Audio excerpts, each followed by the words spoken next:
Nah, Bu, apa strategi yang akan Ibu gunakan untuk membantu siswa memahami konsep pecahan, Bu? Pertama, tentunya saya akan menjelaskan konsep pecahan dengan benda yang konkret agar mudah dimengerti oleh anak. Terus memberikan juga kesempatan kepada anak untuk saling bertukar pikiran. Mungkin ada yang berbeda pendapat. Itu sering sekali ya terjadi ya. Terus mendorong siswa juga untuk bekerja bekerja sama secara aktif maupun mandiri maupun dalam kelompok. Betul sekali, Bu ya. Saya sangat setuju karena agar siswa memahami konsep yang akan kita terapkan, tentunya kita juga harus memfasilitasi siswa tersebut agar merasa nyaman dan nyaman di kelas ya, Bu ya. Ya, lalu Bu, bagaimana Ibu menilai pemahaman siswa terhadap konsep pecahan? Kan mungkin tadi Ibu bilang ada rubrik penilaiannya ya, Bu. Nah, saya mau tanya penilaian yang seperti apa sih, Bu, yang Ibu nilai nanti? Tentunya saya akan menilai dari keaktifan siswa saat belajar di kelas, terus hasil diskusi mereka dalam kelompok, berikut juga hasil LKPD yang telah saya siapkan untuk setiap peserta didik. Dari sana kan nanti saya dapat menilai secara langsung melalui observasi di kelas dan hasil yang mereka berikan kepada saya. Sangat lengkap ya, Bu ya, tentunya. Jadi nilainya bisa bervariatif ya, Bu, tidak dinilai dari kognitif saja, tapi keaktifan siswa juga ada nilainya. Mungkin pertanyaan terakhir nih, Bu ya, apakah ada hal-hal yang menjadi kekhawatiran Ibu dalam melaksanakan pembelajaran tersebut? Sering terjadi, ini yang menjadi kekhawatiran saya di kelas sebelumnya juga pernah, anak itu selalu keliru membedakan mana penyebut dan mana pembilang. Makanya mungkin nanti di pembelajaran akan saya terus tekankan penyebut itu ada di mana, pembilang itu di mana, agar tidak terjadi kekeliruan. Bagus, Bu. Nah, sekarang mungkin untuk wawancara praobservasi ini kita selesaikan. Silakan Ibu untuk mengajar di kelas dan saya akan mau observasi dulu. Terima kasih ya, Bu. Assalamualaikum. Waalaikumsalam. Halo, selamat pagi anak-anak. Pagi. Good morning. How are you today? Lupa.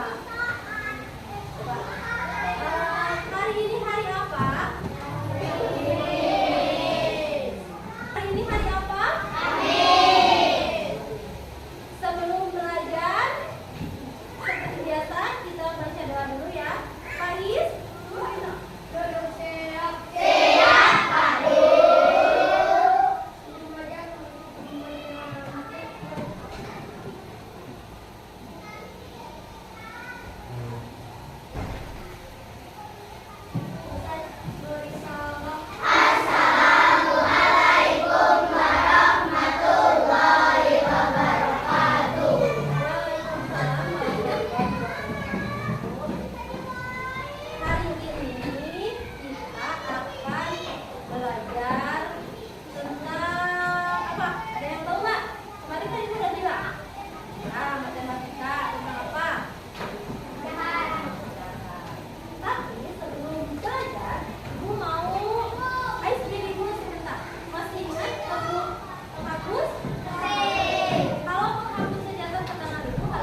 Perhatikan semuanya ke depan. Tadi kan sudah Ibu jelaskan ya bentuk-bentuk pecahan. Kita ulang lagi sedikit. Tadi yang di atas itu disebut apa ya? Penyebut. Penyebut atau pembilang? Penyebut atau pembilang? Yang di atas itu disebut pembilang. Kalau yang di bawah disebut apa?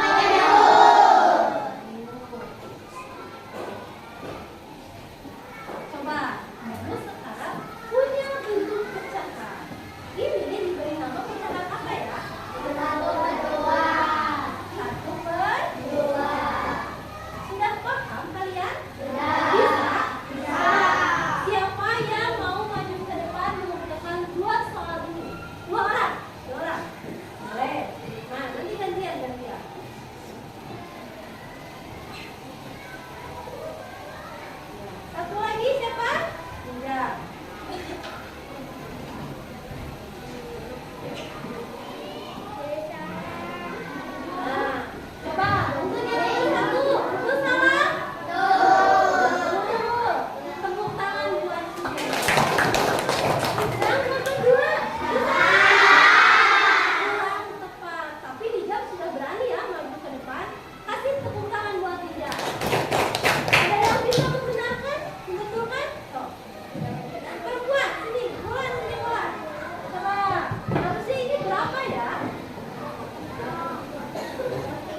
berjalan dengan lancar, peserta juga terlihat aktif, mereka juga senang, dan hasil dari belajar mereka pun untuk materi kali ini alhamdulillah sangat baik. Alhamdulillah ya Bu, tadi juga saya melihat memang aktif sekali ya Bu anak-anak di kelas mengikuti pembelajaran dan arahan yang diberikan oleh Ibu. Nah Bu, apakah proses pembelajaran tersebut sudah sesuai dengan apa yang diharapkan oleh Ibu? Hampir 90% sangat sesuai, karena terlihat sendiri tadi saat saya mengajar, peserta didik sangat antusias sekali ya gayanya. Mereka juga tidak malu untuk ke depan, menjawab pertanyaan, bahkan sampai rebutan gitu. Dan hasil pekerjaan mereka pun hampir kebanyakan semuanya itu bernilai bagus, nggak ada yang dapat nilai jelek dari nol gitu. Nah, oke Bu, bagus sekali ya Bu. Rata-rata semua siswa memahami pembelajaran yang Ibu berikan. Berarti Ibu sukses dalam memberikan pembelajaran ini karena pembelajarannya menyenangkan mungkin ya Bu. Jadi suasana kelasnya juga begitu menyenangkan. Anaknya pun sangat gembira waktu belajar matematika. Karena matematika itu biasanya paling tidak disukai ya Bu sama anak-anak biasanya gitu. Nah Bu, apa yang menjadi kesulitan siswa Bu pada saat belajar? Kalau masalahnya saya sendiri di kelas, kesulitan itu kebanyakan memahami soal yang abstrak. Ketika saya berikan benda konkret sebagai media, mereka mudah memahami. Tapi ketika saya menggunakan soal seperti cerita atau yang menggunakan senap, mereka agak kebingungan untuk menentukan nilai pecahan yang telah diajarkan, padahal itu mungkin bagi saya gitu, tapi mungkin bagi mereka butuh pemahaman yang lebih dalam. Betul Bu, karena kembali lagi ke pemahaman ya, pemahaman siswa itu mungkin berbeda-beda. Ada yang cepat tanggap, ada yang masih perlu bimbingan, mungkin akan lebih juga kalau misalkan Ibu lebih banyak memvariasi lagi ya Bu, nanti pembelajaran yang diberikan lebih bervariasi lagi sehingga siswa-siswa yang tadinya mungkin masih keliru atau masih kebingungan bisa teratasi ya Bu ya. Nah Bu, adakah alternatif untuk mengatasi kesulitan tersebut? Kebetulan kalau tadi alternatif yang saya lakukan itu saya terus memberikan motivasi belajar kepada peserta didik saya. Saya juga terus mengembangkan model ajar yang lebih bervariatif. Mungkin untuk sebagian siswa sudah banyak yang mengerti, tapi memang ada beberapa yang merasa kesulitan.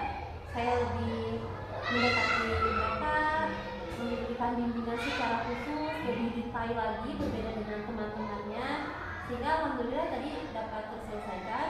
Peserta didik yang asalnya sedikit bingung akhirnya bisa menyelesaikan permasalahan yang dihadapi.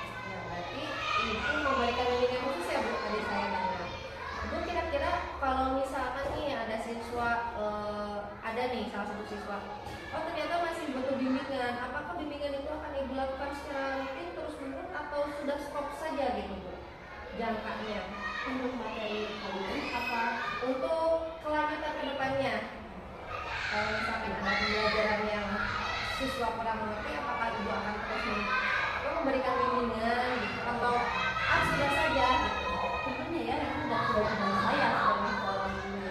Ketika murid saya merasa kesulitan dalam suatu pemahaman berbeda dengan teman-teman yang lain yang lebih aktif dan lebih cepat lebih cepat memahami, pastinya saya akan memberikan pembelajaran yang berbeda seperti model pembelajaran yang saat ini sedang jadi mungkin ya pembelajaran berdiferensiasi itu bagus sekali ya, karena saya kan bisa melihat dari asesmen awal mereka, saya bisa mengetahui mana peserta didik yang butuh lebih mungkin bimbingannya dan mana peserta didik yang cukup dengan seperti media konkret saja. Jadi nanti pun saya bisa memberikan kebutuhan belajar yang sesuai dengan kebutuhan peserta didik. Ya, betul Bu.